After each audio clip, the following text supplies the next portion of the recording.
Welcome to puppy kitchen. இப்போ நம்ம டிஃப்ரெண்ட்டான ஒரு காரக்குழம்பு பார்க்கலாம். நான் கொண்டக்கடலையும் காராமணியும் போட்டு இந்த வத்தக்குழம்பு வந்து செஞ்சுருக்கேன். இதுக்கு வந்து ஒரு ஸ்பூன் துவரம்பருப்பு, ஒரு ஸ்பூன் கடலைப்பருப்பு, மல்லி கொஞ்சம், அரிசி, மிளகு, ஜீரகம், வெந்தயம், மிளகாய் 2 இதெல்லாம் ட்ரை ரோஸ்ட்டாக வறுத்து எடுத்து வச்சுட்டு, அடுத்தது ஒரு ஸ்பூன் எண்ணெய் விட்டுட்டு சின்ன வெங்காயம் கொஞ்சம், தக்காளி 1, பூண்டு ஒரு 5 பல் இதெல்லாம் வதக்கி தனியாக அரைச்சிக்கங்க. எல்லாத்தையும் வந்து ஒன்றா நல்லா நைஸாக அரைச்சி எடுத்து வச்சுக்கோங்க. அரைச்சி கடாயில் 3 ஸ்பூன் எண்ணெய் விட்டுட்டு கடுகு, மிளகாய், கருவேப்பிலை தாளிச்சிட்டு, இந்த இடத்துல பூண்டு வெங்காயம் இருந்ததுன்னா நீங்கள் வந்து அதை வந்து தாளிச்சிக்கோங்க. நான் வந்து கொண்டக்கடலை ஊற வச்சனால அதை வந்து போட்டுட்டேன். இதெல்லாத்தையும் வதக்கிட்டு புளி தண்ணியும் ஊற்றிடுங்க. நல்லா இதில் வந்து உப்பு, மஞ்சத்தூள், தனி மிளகாத்தூள், பெருங்காயம் எல்லாம் போட்டுருங்க.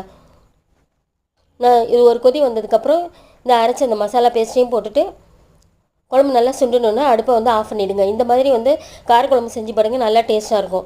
தேங்க்யூ.